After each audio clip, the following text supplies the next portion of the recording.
பிரியமானவர்களே, ஆண்டவராகிய இயேசு கிறிஸ்துவின் நாமத்தினாலே உங்கள் யாவரையும் அன்போடு கூட நான் வாழ்த்துகிறேன். இந்த நாள் நம் ஒவ்வொருவருக்கும் ஒரு விசேஷித்த நாள்.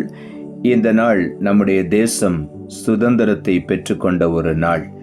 தேசமெங்கிலும் சுதந்திர தினத்தை கொண்டாடுகிற இந்த நன்னாளிலே உங்கள் யாவரையும் யோக் பிரேக்கிங் டாபர்னாக்கிள் மினிஸ்ட்ரியின் சார்பாக சுதந்திர தின நல்வாழ்த்துக்களை கூறுவதிலே நான் மகிழ்ச்சி அடைகிறேன். உங்கள் யாவருக்கும் சுதந்திர தின நல்வாழ்த்துக்களை நான் கூறிக்கொள்ளுகிறேன். இந்த நாளை ஆண்டவர் நமக்கு கிருபையாய் கொடுத்திருக்கிறார். முதலாவது நாம் ஆண்டவருக்கு நன்றி சொல்லுவோம். செழிப்பான புது வாழ்வு தேவனை அருளிடுவார். சுக வாழ்வு, சமாதானம், சந்தோஷம் தந்திடுவார். செழிப்பான புது வாழ்வு தேவனை அருளிடுவார். சுக வாழ்வு, சமாதானம், சந்தோஷம் தந்திடுவார். தேசமே பயப்படாதே, மகிழ்ந்து களி கூறு.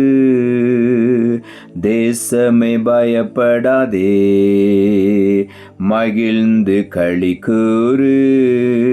மன்னவன் இயேசு உந்தனுக்கே மாபெரும் காரியம் செய்திடுவார். மன்னவன் இயேசு உந்தனுக்கே மாபெரும் காரியம் செய்திடுவார்.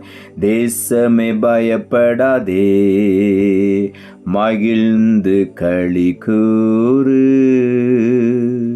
இந்த நாளுக்கென்று ஆண்டவர் கொடுக்கிற ஒரு வார்த்தை ஏசாயா தீர்க்கதரிசன புஸ்தகம் 1ஆம் அதிகாரம் 19ஆம் வசனம். ஏசாயா 1:19. நீங்கள் மனம் பொருந்தி செவி கொடுத்தால் தேசத்தின் நன்மையை புசிப்பீர்கள். இந்த காலை வேளையில ஆண்டவருடைய வார்த்தை சொல்லுகிறது, நீங்கள் மனம் பொருந்தி செவி கொடுத்தால். நாம் முதலாவது ஆண்டவரோடு மனம் பொருந்த வேண்டும். அவரோடு கூட நாம் இணைந்து அவருடைய வார்த்தைக்கு நாம் செவி கொடுக்கும் பொழுது நிச்சயமாகவே ஆண்டவர் நம்மை ஆசீர்வதிப்பார். தேசத்தின் நன்மையை நாம் புசிப்போம் என்று ஆண்டவருடைய வார்த்தை சொல்லுகிறார். மனம் பொருந்தி செவி கொடுத்தார். அவருடைய வார்த்தைகளுக்கு செவி கொடுக்கும் பொழுது தேசத்தின் நன்மையை நாம் புசிப்போம், அனுபவிப்போம் என்று வேதம் சொல்லுகிறது.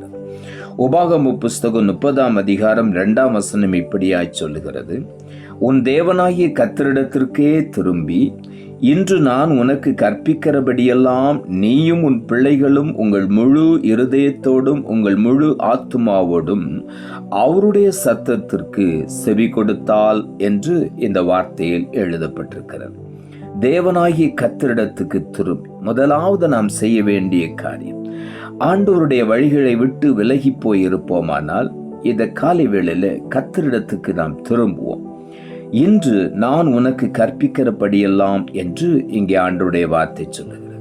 நாம் கர்த்தர் பக்கமாக திரும்பி ஆண்டவர் நமக்கு கற்பிக்கிறபடியெல்லாம் செய்யும் பொழுது நீயும் உன் பிள்ளைகளும் உங்கள் முழு இருதயத்தோடும் முழு ஆத்துமாவோடும் அவருடைய சத்தத்திற்கு செவி கொடுக்கும் பொழுது என்று இங்கே எழுதப்பட்டிருக்கிறது. அப்படி நாம் செவி கொடுத்தால் தேசத்தின் நன்மையை நாம் அனுபவிப்போம், நன்மையை நாம் புசிப்போம். ஆகவே இந்த காலை வேளையில ஆண்டவருக்கு நாம் முழு மனதோடு செவி கொடுக்க வேண்டும். முழு இருதயத்தோடு முழு ஆத்துமாவோடு அவருடைய சத்தத்திற்கு நாம் செவி கொடுக்க வேண்டும். அப்படி செவி கொடுக்கும் பொழுது ஆண்டவர் நம்முடைய தேசத்தின் அநேக ஆசீர்வாதங்களை நாம் சுதந்திரித்துக் கொள்ளும்படி ஆண்டவர் உதவி செய்வார். உம்முடைய வார்த்தையின்படியெல்லாம் நான் செய்கிறேன் என்று சொல்லி நாம் அர்ப்பணிக்கும் பொழுது இன்றைக்கே அந்த தேசத்தின் நன்மையை நாம் முழுமையுமாய் பெற்றுக்கொள்ளுவோம், நாம் ருசிப்போம். சங்கீதங்களின் புஸ்தகம் 49ஆம் அதிகாரம் 2ஆம் வசனம் சொல்லுகிறது, பூமியின் குடிகளே, சிறியோரும் பெரியோரும் ஐஸ்வர்யவான்களும் எளியவர்களுமாகிய நீங்கள் எல்லாரும் ஏகமாய் செவி கொடுங்கள். இந்த காலை வேளையில ஆண்டவருடைய சத்தத்திற்கு நாம் செவி கொடுக்கும் பொழுது வார்த்தை சொல்லுகிறது, பூமியின் குடிகளே எல்லாரும், சிறியோரும் பெரியோரும் ஐஸ்வர்யவான்களும் எளியவர்களும் எல்லாரும் ஏகமாய் செவி கொடுக்கும் பொழுது, ஆண்டவருடைய சத்தத்துக்கு செவி கொடுக்கும் பொழுது தேசத்தின் நன்மையை நாம் புசிப்போம், அனுபவிப்போம். நீதிமொழிகளின் புஸ்தகம் 1 அதிகாரம் 33 சொல்லுகிறது, எனக்கு செவி கொடுக்கிறவன் எவனோ அவன் விக்கினமின்றி வாசம் பண்ணி ஆபத்துக்கு பயப்படாமல் அமைதியாய் இருப்பான் என்று வேதம் சொல்லுகிறது. ஆண்டவருக்கு செவி கொடுக்கும் பொழுது, அவருடைய கட்டளைகளுக்கு கீழ்ப்படியும் பொழுது, அவருடைய வார்த்தைகளுக்கு நாம் செவி கொடுக்கும் பொழுது, அதன்படி நடக்கும் பொழுது, நாம் ஒருபோதும் விக்கினம் இல்லாதபடி ஆபத்திற்கு பயப்படாமல் அமைதியாய் தங்கியிருக்க ஆண்டவர் உதவி செய்வார். ஆகவே நாம் அமைதியாய் தங்கியிருப்போம். இந்த தேசத்தின் நன்மையை நாம் புசிப்போம். அதே நேரத்தில் தேசத்தில் அமைதியாய் நாம் தங்கியிருப்போம்.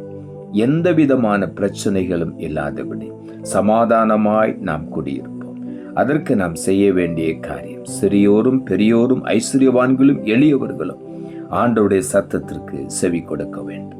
நீதிமொழிகளின் புஸ்தகம் 1 அதிகாரம் 33 சொல்லுகிறது, எனக்கு செவி கொடுக்கிறவன் எவனோ அவன் விக்கினமின்றி வாசம் பண்ணி ஆபத்திற்கு பயப்படாமல் அமைதியாயிருப்பான். இந்த காலை வேளையில ஆண்டவருக்கு செவி கொடுக்கிறவன் எவனாயிருந்தாலும் அவன் விக்கினமின்றி வாசம் பண்ணுவான், ஆபத்திற்கு பயப்படாமல் அமைதியாயிருப்பான். ஆகவே இந்த காலை வேளையில நாம் ஆண்டவருக்கு செவி கொடுக்கும் பொழுது எந்த ஆபத்து வந்தாலும் நாம் அதற்கு பயப்படவே வேண்டாம். ஆண்டவர் நம்மோடு கூட இருந்து நம்மை பாதுகாப்பார். ஏசாயா தீர்க்கதரிசன புஸ்தகம் 55 அதிகாரம் 2 சொல்லுகிறது, நீங்கள் அப்பம் அல்லாததற்காக பணத்தையும் திருப்தி செய்யாத பொருளுக்காக உங்கள் பிரயாசத்தையும் செலவழிப்பானேன். நீங்கள் எனக்கு கவனமாய் செவி கொடுத்து நலமானதை சாப்பிடுங்கள், அப்பொழுது உங்கள் ஆத்துமா கொழுப்பான பதார்த்தத்தினால் மகிழ்ச்சியாகும் என்று இங்கே ஆண்டவருடைய வார்த்தை சொல்லுகிறது. அப்பம் அல்லாததற்காக பணத்தை வீணாக நீங்கள் செலவழிக்க வேண்டாம். திருப்தி செய்யாத பொருளுக்காக உங்கள் பிரயாசத்தையும் ஏன் செலவழிக்கிறீர்கள்? நீங்கள் எனக்கு கவனமாய் செவி கொடுத்து, ஆண்டவருடைய வார்த்தைக்கு கவனமாய் நாம் செவி கொடுக்கும் பொழுது நலமானதை சாப்பிடுவோம், அப்பொழுது உங்கள் ஆத்துமா கொழுப்பான பதார்த்தத்தினால் மகிழ்ச்சியாகும் என்று ஆண்டவருடைய வார்த்தை சொல்லுகிறது. நம்முடைய ஆத்துமா கொழுப்பான பதார்த்தத்தினால், ஆண்டவருடைய பரிசுத்தமான வார்த்தைகள் அதை உட்கொள்ளுவதினால் நம்முடைய ஆத்துமா மகிழ்ச்சியாகும், நம்முடைய ஆத்துமா பலனடையும், நம்முடைய சரீரம் பலனடையும். ஆவி, ஆத்துமா, சரீரம் அவருடைய வார்த்தையினால் பலனடைகிறது. நாம் கொழுப்பான பதார்த்தமாகிய வார்த்தையினால் மகிழ்ச்சியாக ஆண்டவரை துதித்து கொண்டே இருப்போம். அதைத்தான் இந்த காலை வேளையில் ஆண்டவர் சொல்லுகிறார். நீங்கள் மனம் பொருந்தி செவி கொடுத்தால், ஆண்டவரோடு இணைந்து, அவரோடு ஒன்றித்து இணைந்து நாம் செவி கொடுக்கும் பொழுது, ஆண்டவருடைய வார்த்தையை கவனமாய் கவனித்து செவி கொடுக்கும் பொழுது, தேசத்தின் நன்மையை, ஆசீர்வாதங்களை நாம் சுதந்திரித்துக் கொள்வோம், நன்மையை நாம் புசிப்போம். அதைத்தான் இந்த காலை வேளையில் ஆண்டவர் சொல்லுகிறார். ஆகவே நாம் ஆண்டவருடைய சமூகத்திலே நம்மை அர்ப்பணித்து அவருக்கு கவனமாய் செவி கொடுத்து ஆண்டவருக்கு சித்தமானதை செய்யும் பொழுது தேசத்தின் நன்மையை, ஆசீர்வாதங்களை நாம் சுதந்திரித்துக் கொள்வோம். ஆகவே இந்த காலை வேளையில் ஆண்டவர் கொடுத்த இந்த நல்ல தேசத்திற்காக ஆண்டவருக்கு நன்றி சொல்லுவோம். இந்த தேசத்தின் ஆசீர்வாதங்களை, நன்மைகளை இன்றைக்கு நாம் சுதந்திரித்துக் கொள்வோம். ஆண்டவர் அவருடைய வார்த்தையை நமக்காக கொடுத்திருக்கிறார். வார்த்தையை நம்பி அவருக்கு செவி கொடுக்கும் பொழுது எல்லாவற்றையும் நாம் சுதந்திரித்துக் கொள்ள ஆண்டவர் நமக்கு உதவி செய்வார். நாம் ஜெபிப்போம். அன்புள்ள ஆண்டவரை, கிருபையானி கொடுத்த இந்த புதிய நாளுக்காய் மறுபடியும் எமக்கு நன்றி செலுத்துகிறோம். இந்த வருடத்தில் இந்த சுதந்திர தினத்தை இந்த நாளிலே காண ஒவ்வொருவருக்கு நீர் உதவி செய்தி ஆண்டவர் கொடுத்த ஜீவனுள்ள வார்த்தைக்காக நன்றி சொல்லுகிறோம். நீங்கள் மனம் பொருந்தி செவி கொடுத்தால் தேசத்தின் நன்மையை புசிப்பீர்கள் என்ற வார்த்தையை கொடுத்தேன். வசனத்தை கேட்டுக்கொண்டிருக்கிற ஒவ்வொருவரும் ஆண்டவரோடு கூட மனம் பொருந்தி அவரோடு கூட இணைந்து அவருடைய வார்த்தைகளுக்கு செவி கொடுத்து தேசத்தின் நன்மையை புசிக்க, தேசத்தின் ஆசீர்வாதங்களை சுதந்திரித்துக் கொள்ள ஒவ்வொருவருக்கும் உதவி செய்யும். தாழ்த்தி உம்முடைய கரத்தில் ஒப்பு கொடுக்கிறோம். இரட்சகர் இயேசுவின் நாமத்தில் ஜெபிக்கிறோம் நல்ல பிதாவே, ஆமென்.